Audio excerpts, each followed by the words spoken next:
part of Nexperia Crisis. So in the first part, I tried to explain what has happened when it comes to the next biggest automotive stoppages when we are talking about. So the first part explained more about the origins, but in this second part, I will be focusing on the last 3 to 4 weeks. And a lot has happened.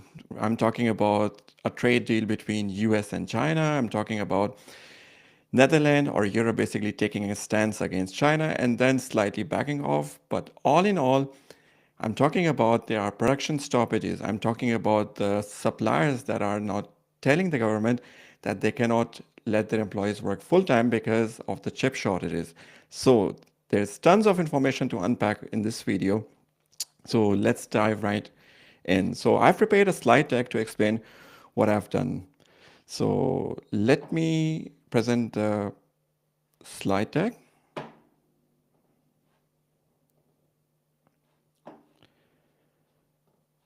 And that should be coming quite nicely here. So yes, I think it's working.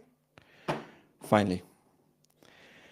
All right, so in this part, the Nexperia Crisis Part 2, what I'm trying to focus on what happened on the geopolitical stage, what role US played, what role Europe played, and how eventually all of it became a lose-lose situation for Europe. So let's see at the first part. What I want to do firstly is a quick recap for Nexperia, because when you see the name Nexperia, you do not really understand what sort of stakes we are talking about. So all in all happened in the 10 days, but just let's understand the factory.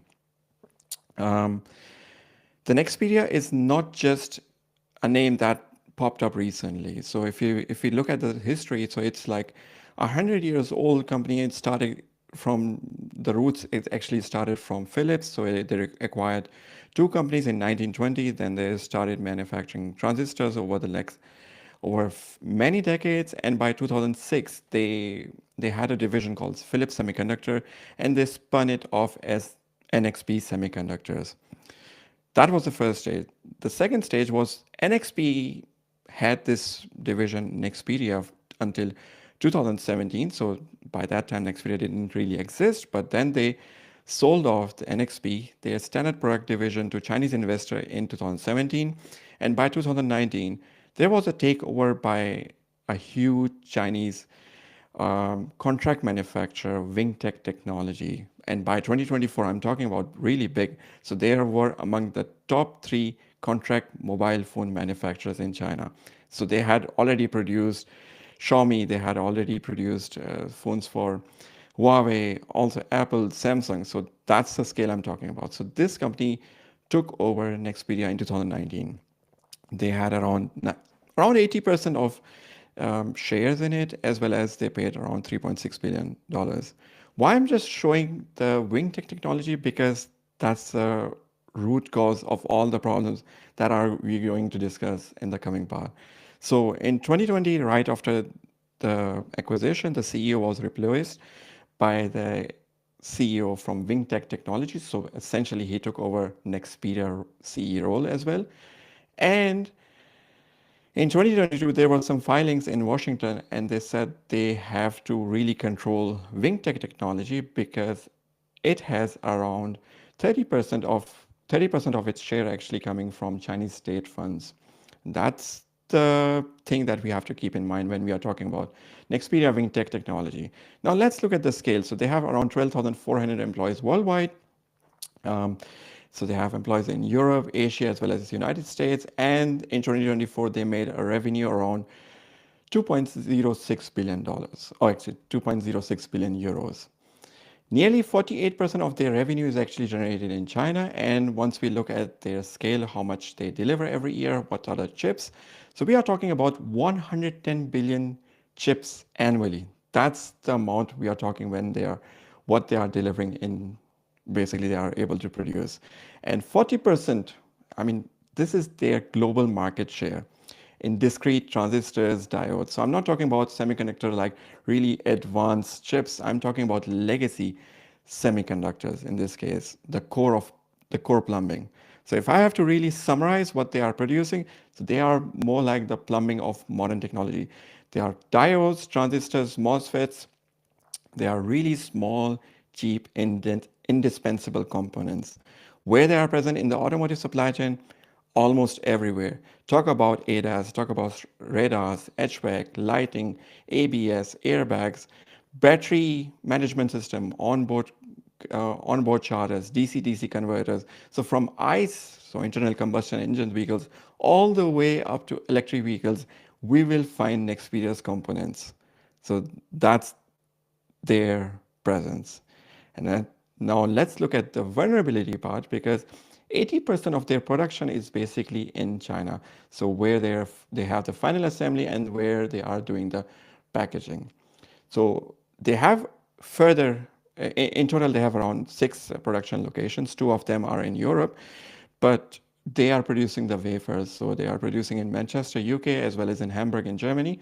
But then those wafers are sent back to China to be assembled, to be packaged, and then further components basically.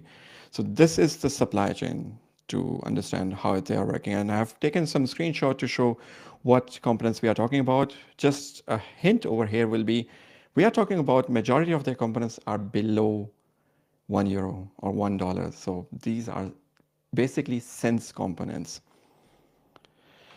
So the recap, in the 10 days where all hell broke loose, basically, on 29th of September, US introduced a 50% ownership rule.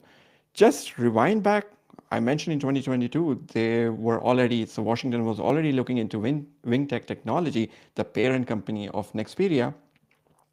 They had blacklisted them by 2024. And I told them, and I also mentioned earlier about their scale, how huge they were basically. And the problem was, once they were on the blacklist of US by December 2024, they had really huge problems, because working with Apple and all the big names, basically, you cannot work like that. So what they did is that they sold off their biggest division, contract manufacturing, step by step around by 2025. They sold off 9 subsidiaries, and it was given to a company called Luxshare. So Wingtech Technology essentially moved completely from ODM, contract manufacturing of cell phones. Now they had only one thing left. That was Nexperia. That is a semiconductor with which they were globally connected yet. All good, but 29 September, the US 50% ownership rule, what does it mean? It basically meant that the same rules are going to be applied to any company which is 50% or more owned by a blacklisted company. And Wingtech Technology was already on the blacklist. And now, by its extension, with this rule, Nexperia is also having the same restrictions. Just one day later, on 30th September, the Dutch government basically invoked a Cold War era act, the Goods Availability Act, which I've read they haven't used really. So this was one of the first time we saw its effect. And what they did is that they seized the offices of Nexperia. The sales headquarter, the headquarter of Nexperia was in the Netherlands, and they were basically there for sales. They weren't producing.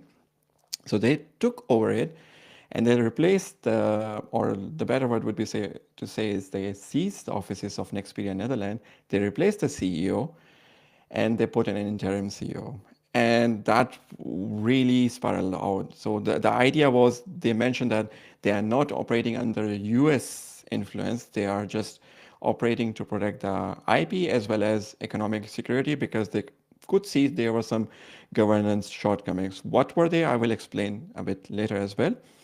But China basically retaliated, and they banned the exports of Nexperia components, essentially meaning 80% of their capacity is now locked due to this action. Nexperia then on 10th of October declared force majeure, and they halted global chip deliveries. And that spiraled into the automotive industry, and then we started talking about that there will be stoppages in the automotive industry, which I will also highlight over here. So what happened after the seizure? Let's look at it from the perspective of geopolitical trade, also tech wars, you can say, and what has been the truth and the real world implications. And also, if it was just OEMs or we are talking about suppliers.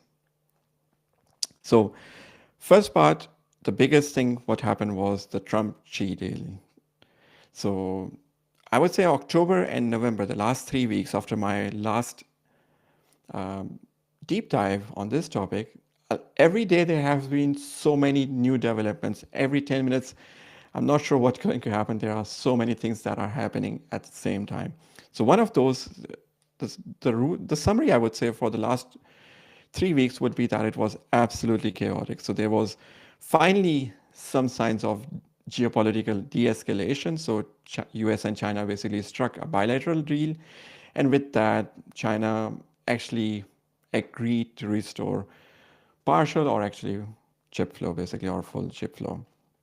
On the other hand, there was some corporate escalation. So the Nexperia office is in Netherlands, which is now basically under Dutch government, let's say, influence, is constantly fighting with Nexperia China, and they are completely now separated out.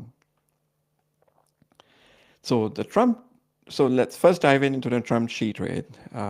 By late October, or let's say 30th, 1st October, 1st November, that is the exact dates, the Trump-Xi bilateral or US-China bilateral deal happened after a discussion in the Republic of Korea or South Korea, which was that, okay, we have to sort this issue out.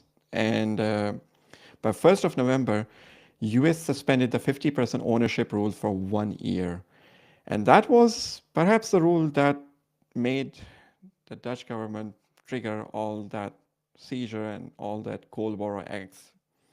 And by 1st November, China commits that, okay, we are going to resume the Nexperia chips exports, and that means preventing the worst case production collapse in Europe as well as in globally. And that would have been the biggest automotive collapse or production stoppages after 2019-2020 pandemic. Now, the result, the Europe is somehow stuck in the middle. Europe found itself in an impossible, I would say, lose-lose situation. They do not have any leverage, so they are fighting with China. And the deals on their behalf are being made without their presence. So they are like essentially, okay, what's happening? What is our role over here now? So now let's look at the cost. And the cost really translated heavily into the German automotive industry.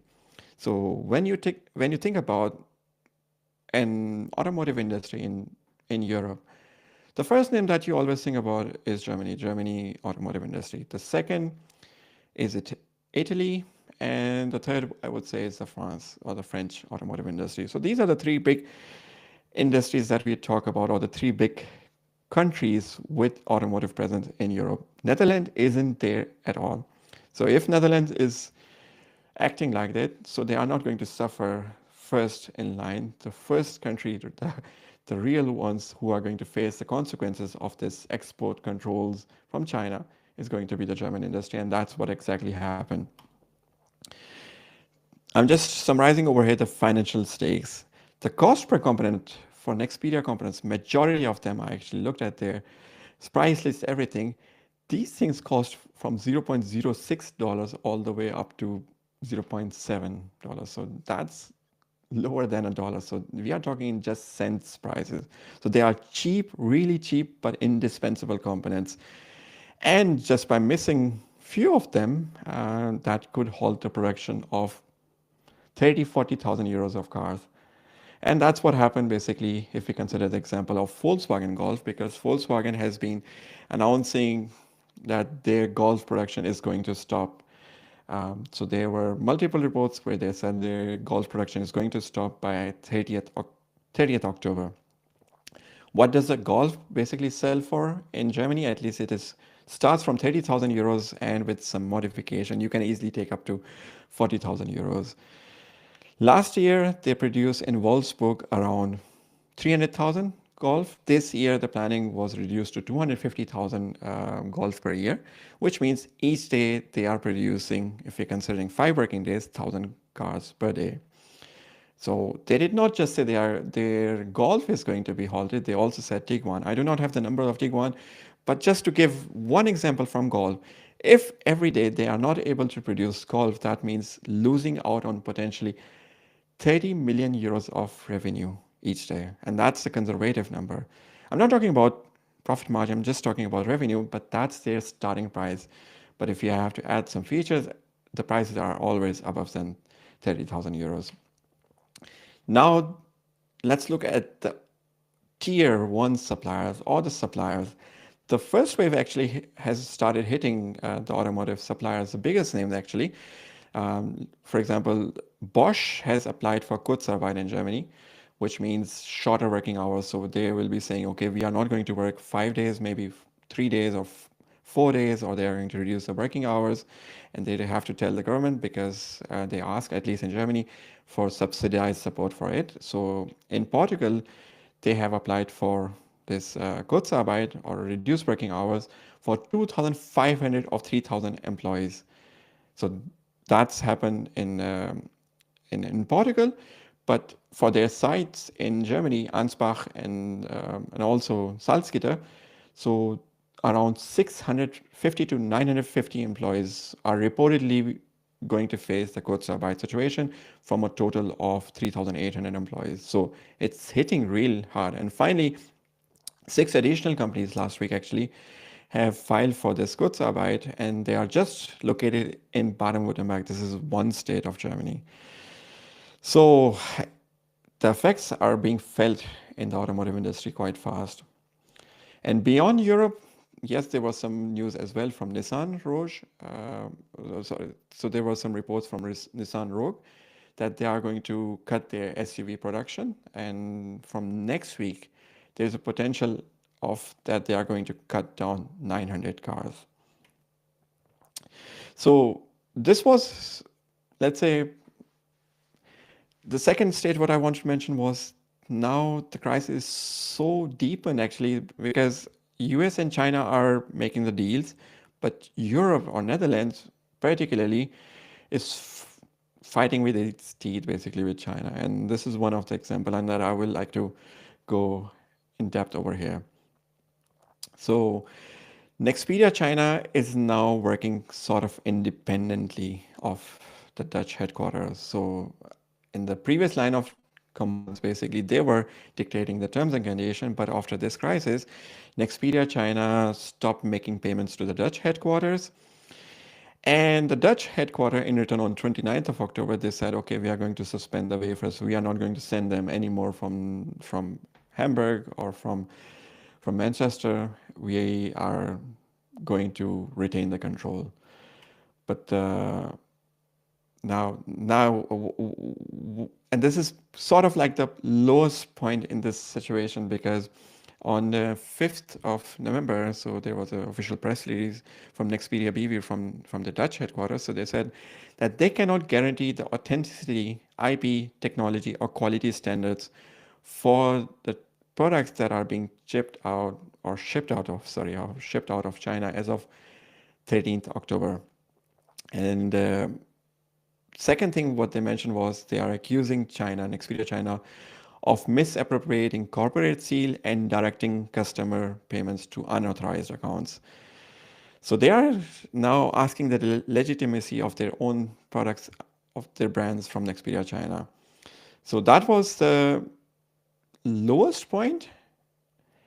And to be honest, let's look at why, when they seized the offices, there was one real concern. They said that they assumed that the CEO was working in his own interest. So they found some discrepancy in their order. So they saw that Nexperia basically had delivered or actually received, or they actually ordered. So Nexperia ordered at Wingtech Semi or Wing Sky Semi, sorry. It's a company, private company from the CEO of Wingtech Technology and Nexperia. So he was trying to build up his own factory, his own company in China, which was also going to make wafers similar to what we are having in Manchester as well as in Hamburg.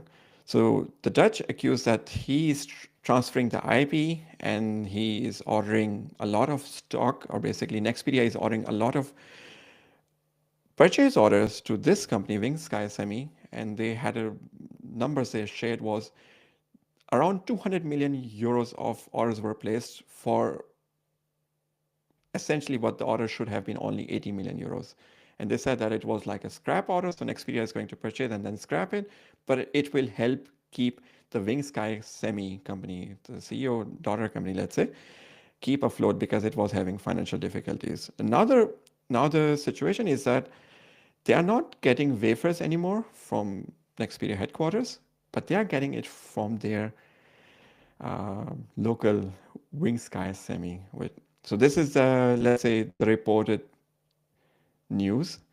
And it could make sense because Nexperia China is still working, so they are still producing, they are still selling completely against the orders of Nexperia headquarters. So now the Nexperia headquarters is stuck in a situation where they have lost the final leverage as well. So how they can force Nexperia to comply or Nexperia China to comply. So the next part will be the policy lesson learned. What does it mean for Europe in this situation? Europe has finally shown signs of retreat. So yesterday, so there was some first signals from the actual minister who implemented all the seizure of Nexperia headquarters in Netherlands. So he signaled the readiness to suspend government powers and revoke the ministerial orders, potentially within days. So he's saying, okay, by next week, or if certain conditions are met. So firstly, that chip supplies must resume to the customers. Secondly, the financial disputes must be resolved. Right now, as of now, the conditions are not fully met, but the pressure on Dutch government is too much at this point in time, because with that single action they have taken, they are crushing the automotive industry from Germany as well as other big names. And right now, the German as well as the European automotive industry is already suffering because of the rise of Chinese automakers, as well as, for example, we have read the reports of Porsche, we have read the reports from Mercedes. So they are already struggling, and this is adding further struggle. And that's why the Dutch are showing signs to retreat. So that's the first thing. And I think that will be the long case scenario. Maybe in a couple of weeks, or maybe 1 month or 2 months, this thing will resolve. I've also was discussing to some people. They were telling me from the industry that they are expecting this to completely resolve and getting all the supplies back to the levels earlier by January. And also what I heard that in this phase, even when there is a seizure, there are still some brokers who are selling these things at 30, 40 times of the prices, basically. So there are some still black loopholes that are being utilized. There is a black market that is existing as well at this point in time. So yeah, there is no win situation. So the better solution will be to find a diplomatic solution at this point in time. This is one of the things I wanted to share as well. Was I recently attended IAA Mobility, so it's a huge trade fair, and I participated in a panel talk where Siemens CEO and BMW CEO was also present, and there were questions about the sovereignty of Europe. It was among the topics, and the question was asked that why Europe just accepts whatever the US or President Trump implies the tariffs without any escalation, without any resistance. And they both actually said that we have no leverage at this point in Europe. We have to look at the financial situation, we have to look at our economy, we have to look at our scale, on which players we are dependent, and then we have to make a really calculated decision. And they both said that we are operating in US, we are also dependent on China, so there is no win-win situation. So we have to accept the best possible compromise. And that's because we do not have any leverage. And this Nexperia whole saga completely showcases Europe position. If you want to check out, I have 30 minutes of that complete interview on my YouTube channel, but I've shared a snippet just for these 3 minutes where this specific topic is talked about. I will also link down, or if you want to check it out, it's on my LinkedIn as well as on my Twitter. So the takeaways, so I'm just coming to the conclusion point, will be what's the future of European technology? The first thing is that Chinese OEMs expansion might slow because their trust would have eroded. And I was holding this point earlier because I've been reading that China is also trying to make this exceptionally difficult to resolve. The reason is they want to absolutely make sure such events are never going to happen in the future. Secondly, um, we have to think about resilient supply chains. And I've wrote a LinkedIn post on it. I got really nice feedback from the people working in the industry. But the problem for Europe is that how do they make this resilient alternative supply chain? It's really, really difficult because automotive industry relies on cost optimization and efficiency. I've worked in the industry. I've seen how optimized it is down to every single process, from supply chain, from costing, from sales. Everything is like a well-oiled machine. And now to find new suppliers, to find new sources, it's basically mean investing time, efforts, and making potentially all the components they are going to acquire expensive. And they have this issue if the customer are going to pay for it or not. So it's a really difficult situation, to be honest, how to, I do not have the answer for that, but this is one of the points where I think there has to be some sort of solution. And finally, the summary of this whole saga is that sovereignty for Europe is rhetorical at this point in time because US controls the rules. When US imposes certain sanctions, Europe tends to follow it. But on the other side, they are completely dependent on China when it comes to supplies. Now, when we are going to talk about electrification of cars, the battery, who controls the rare earth metals, who controls basically the supply chain when it comes to battery production, a lot of it is coming from China. So Europe is basically paying the price in between. So yeah. What's your take? I would like to really hear your perspective on it.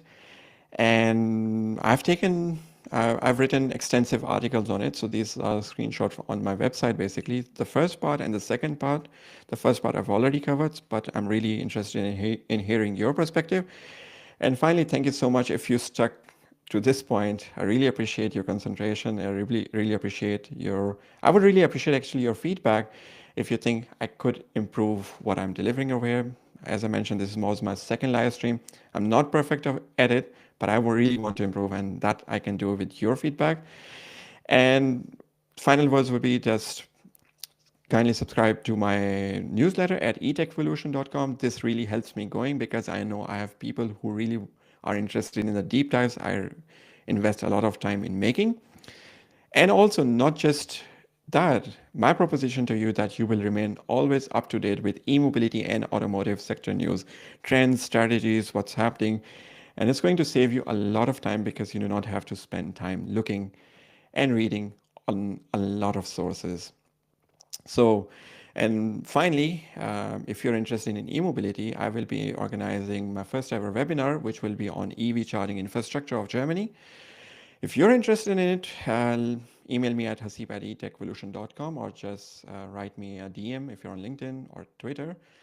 I will make sure to send you a link. And with that, you will gain a lot of infrastructure insights. How many EVs are registered in Germany? What are the trends? What are the trends when it comes to EV charging infrastructure? Who are the big players? How much revenue or basically return of investment we can think about? So I'm still planning the agenda of it, but I will really give in-depth insights in it. So thank you so much. Thank you so much. See you in the next video. And my name is Syed Hasib Hassan, forgot to say it. And I'm basically working as an e-mobility as well as an automotive consultant, strategy, trends. So if you would like to hear about it, or if you have a company, you want to install EV charging infrastructure, you want to understand what could be the utilization rates, how to maintain the charging infrastructure, I can really support on that because from the industry, I've worked 5 years at Schaeffler, so it was a tier one automotive supplier. And the last 4 years, I was working at ABB E-Mobility, where I was selling the DC fast chargers to multiple customers, basically. So thank you so much. See you in the next video. Take care and please share your feedback. It really helps me.